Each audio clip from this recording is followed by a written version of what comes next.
Selamat malam pemirsa yang nonton YouTube, silahkan subscribe and like ya, dan juga tombol loncengnya jangan lupa untuk diaktifkan untuk mendapatkan video-video pemberitahuan video yang terbaru ya, seperti itu. Oke, pada malam hari ini kita akan membicarakan satu tema tentang menyontek ya. Kalau dalam sekolah itu kan nyontek itu nggak boleh ya, bahkan itu larangan ya. Tetapi untuk kehidupan nyata ternyata nyontek itu sesuatu hal yang justru menjadikan kita sukses seperti itu ya. Nah, bagaimana maksudnya nyontek kok bisa menjadikan sukses itu? Disinilah nanti akan kita jelaskan secara umum ya, secara umum, nggak bisa spesifik ya karena di video ya, seperti itu. Oke, dalam kehidupan ini sebetulnya dari saat kita kecil, saat kita bayi sampai kita dewasa, sebetulnya kita itu nyontek.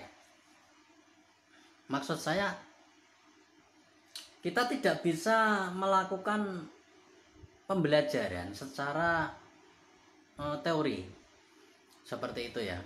Jadi aslinya sebetulnya kita itu nyontek sebetulnya. Jadi ilmu nyontek sebetulnya, atau ilmu meniru sebetulnya. Maka Anda yang sebagai orang tua ya, ini sebetulnya harus hati-hati sebetulnya ketika mendidik anak, karena yang akan dilakukan seorang anak itu bukan apa yang Anda perintahkan atau apa yang Anda suruh untuk dikerjakan kepada dia, tetapi dia akan nyontek apa yang Anda lakukan sebetulnya, bukan apa yang Anda bicarakan. Nah, ini sebetulnya sangat urgent ya, atau sangat penting sekali untuk diketahui sebetulnya. Jadi misalkan Anda suka berbohong, tetapi kemudian Anda menyuruh anak Anda untuk tidak bohong, maka yang dilakukan seorang anak itu yang berbohong, karena dia nyontek dengan perilaku Anda seperti itu. Maka dari kecil, dari sejak bayi, kehidupan kita itu hasil dari contekan kita sendiri terhadap lingkungan sekitar kita, seperti itu ya kira-kira. Nah, tetapi sebuah contekan itu tergantung kepada mana yang dicontek, artinya seperti itu ya. Jadi di mana lingkungan kita berada, disitulah kita menjadi seperti itu. Artinya secara esensi kita itu tidak ada sebetulnya. Keberadaan kita itu tidak ada.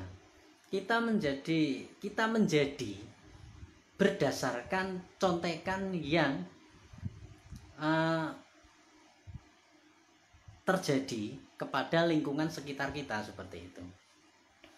Jadi misalnya di lingkungan itu orang terbiasa menggunjing orang lain, Anda berada pada lingkungan penggunjing, maka Anda akan jadi seperti itu ya. Jadi di mana Anda berada, di situ Anda akan menjadi seperti itu.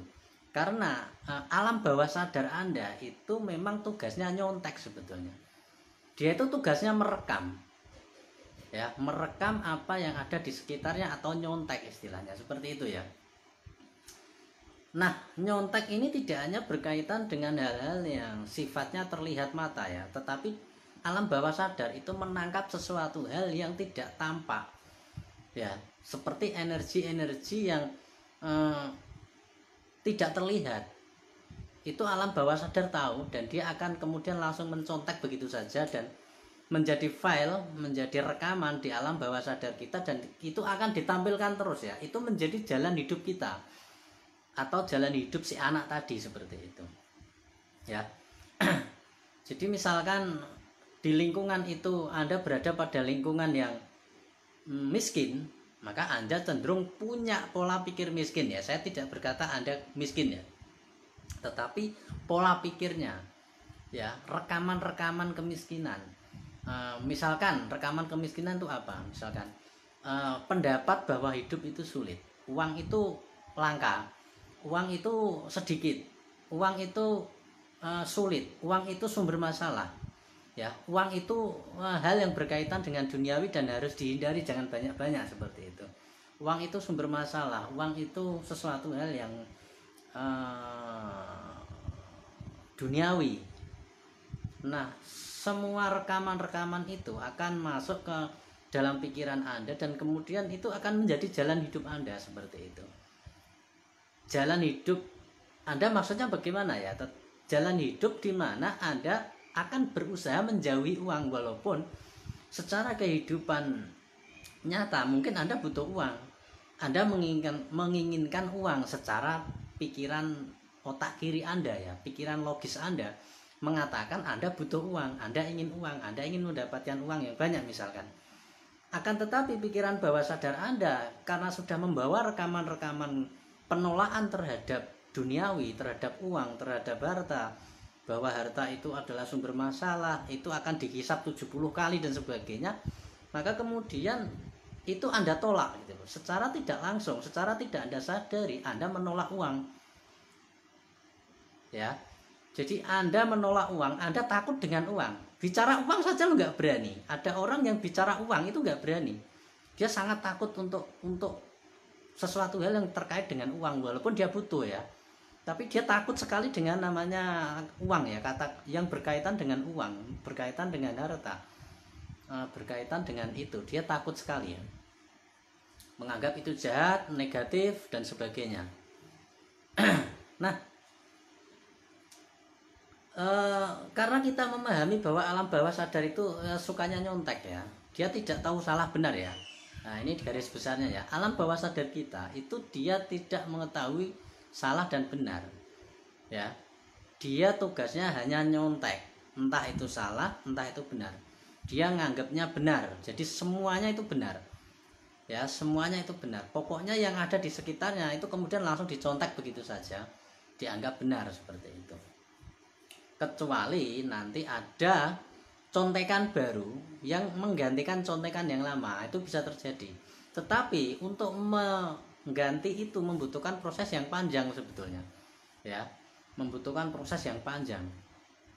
Makanya kemarin saya bicara tentang reprogramming system ya, lewat baca buku, lewat ikut seminarnya orang kaya, lewat berkumpul dengan orang kaya, maka disitulah lama kelamaan pola pikir miskin Anda atau contekan-contekan file yang ada di pikiran bawah sadar Anda tentang file kemiskinan itu akan hilang dengan sendirinya seperti itu. Tetapi itu membutuhkan waktu yang tidak sedikit dan juga membutuhkan proses yang tidak mudah sebetulnya. Seperti itu ya. Nah, berkaitan dengan nyontek seperti itu, nyontek di sini itu tidak hanya terkait dengan bawah sadar ya, atau alam bawah sadar pikiran. Kita pun kalau ingin mencontek sesuatu dengan maksimal, maka kita harus benar-benar menjadi seperti itu. Nah, apa yang saya maksud? Yang saya maksud adalah begini. Misalkan Anda kepengen menjadi orang yang soleh seperti itu ya, contohnya ya. Maka Anda harus melihat orang soleh itu seperti apa. Anda harus tahu contohnya. Jadi alam bawah sadar itu dia hanya terjeda. Jadi alam bawah sadar itu hanya percaya ketika ada contohnya seperti itu. Jadi contoh misalkan Anda melihat orang yang Anda anggap soleh seperti itu, maka Anda contek ya. Nah, yang saya maksud nyontek di sini tidak hanya pikirannya, karena Anda nggak bisa melihat pikirannya. Nah, nyontek di sini perilakunya ya, kesehariannya, gaya jalannya, cara bicaranya, semuanya itu harus Anda amati, harus Anda cermati, kemudian Anda tiru di situ. Bahkan sampai gaya bicara ya. Nah, ini sangat kalau dibilang nggak masuk akal, tapi memang seperti itu ya. Orang soleh dan contohnya lagi orang kaya misalkan, Anda kepingin jadi banyak uang misalkan, maka Anda harus mencari orang kaya dan Anda kemudian harus melihat sampai jalannya, gaya bicaranya, bagaimana dia misalkan bertutur kata, bagaimana body language-nya ya, sampai kepada body language itu mempengaruhi terhadap kesuksesan Anda. Mengapa seperti itu? Karena sesungguhnya antara pikiran dan tubuh itu sesungguhnya satu sebetulnya. Ya, tidak ada bedanya. Tubuh itu sebetulnya adalah pikiran yang berbentuk fisik. Jadi ada kaitannya ya, antara pikiran dan tubuh itu ada kaitannya. Jadi ketika pikiran itu dia itu punya pola pikir kaya, gerak fisiknya juga akan berbeda dengan orang yang punya pola pikir miskin seperti itu. Jadi itu nyambung sebetulnya ya, tidak ada jaraknya, antara pikiran dan tubuh itu sama. Maka ketika Anda meniru tubuhnya, gerak jalannya, gaya bicaranya, body language-nya, maka itu juga akan memengaruhi pada pikiran Anda. Contohnya seperti ini, misalkan Anda lagi sakit nih, secara tidak sadar tubuh Anda juga merespon. Kalau Anda lagi sakit, misalkan jalannya juga berbeda ya, mungkin agak lemas, jalannya juga nggak terlalu keras, nggak terlalu kencang, lebih banyak menunduk, tidak bisa tegak dan sebagainya ya, tidak bisa senyum contohnya. Jadi itu menunjukkan bahwa Anda sakit. Nah, ketika Anda sering berperilaku seperti itu ya, walaupun Anda sehat nih ya, Anda sehat, Anda waras, tetapi ketika Anda selalu merubah gaya Anda, body language Anda seperti orang sakit, lama-lama Anda juga sakit seperti itu. Ya, lama-lama Anda akan terkena penyakit. Karena apa? Body language, gaya Anda bergerak, berjalan, berbicara, sikap Anda, sikap tubuh Anda itu akan terakumulasi atau akan memengaruhi kepada pikiran Anda gitu. Maka ketika Anda sering berjalan dengan seperti orang sakit, lama-lama juga Anda kena penyakit. Nah, seperti itu ya. Nah, dan sebaliknya ketika Anda itu sedang mengalami sakit, tetapi body language Anda berusaha untuk menjadi fresh, menjadi seperti orang sehat, gerak jalan Anda itu menjadi semangat dan sebagainya, maka lama-kelamaan Anda bisa jadi sehat seperti itu. Makanya kemarin saya melihat video Tung Desemaringin yang terkena penyakit corona ya, COVID-19 ya. Itu memang sangat berbeda sekali dengan pasien-pasien yang lain. Mengapa? Karena body language-nya menunjukkan itu dia orang sehat gitu loh. Bahkan dia semangat, wajahnya berceria seperti itu ya. Wajahnya senang, wajahnya ceria, wajahnya bahagia. Geraknya itu seperti orang geraknya orang sehat. Dan memang betul ya, dia bisa melalui ya atau melampaui dari penyakit tersebut dan kemudian menjadi waras seperti itu. Nah, ini berkaitan dengan banyak hal ya. Hampir semua tercipta dari peniruan atau dari fotokopi atau dari meniru tersebut ya. Ya, tetapi meniru di sini bukan acting ya. Saya jelaskan secara lebih lanjut, berbeda antara acting ya. Makanya saya pilih bahasa nyontek bukan meniru, karena kalau Anda niru itu bisa jadi acting. Nah, kalau acting ya nggak jadi seperti itu. Meniru di sini bukan acting ya, tetapi menjadi. Bukan meniru dengan acting, bukan act ya. Bukan acting tapi menjadi, being bahasanya. Nah, disinilah perbedaan antara meniru atau meniru secara trying atau secara manipulasi dengan meniru secara nyontek atau secara being, menjadi ya. Contohnya seperti ini. Anda lihat Iwan Fals misalkan, dan Anda lihat para fansnya ya, bagaimana mereka bergaya seperti layaknya Iwan Fals seperti itu. Itulah being ya. Itulah menjadi seperti itu. Jadi totalitas luar dalam, bukan trying, bukan tiruan secara berbohong, tetapi memang benar-benar dia menjadi seperti itu. Bahkan mungkin dia itu merasakan bahwa dirinya itu Iwan Fals seperti itu ya.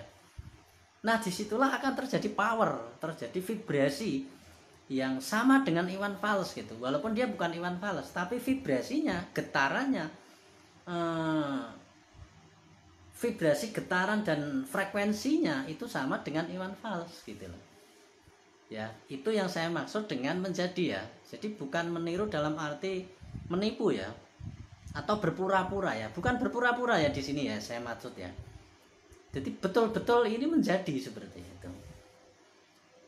Nah, dengan cara seperti itu maka Anda bisa merubah. Lambat laun Anda akan bisa merubah dari kehidupan Anda yang semula seperti itu. Dan merubah menuju apa yang Anda inginkan ya tentunya ya. Dengan cara memfotokopi atau meniru secara being, secara menjadi ya, atau memfotokopi, atau bahasa lainnya adalah menjiplak seperti itu ya, menjiplak. Jadi kehidupan ini totalitas hanya jiplak seperti itu. Oke, kurang lebihnya seperti itu ya. Selamat malam.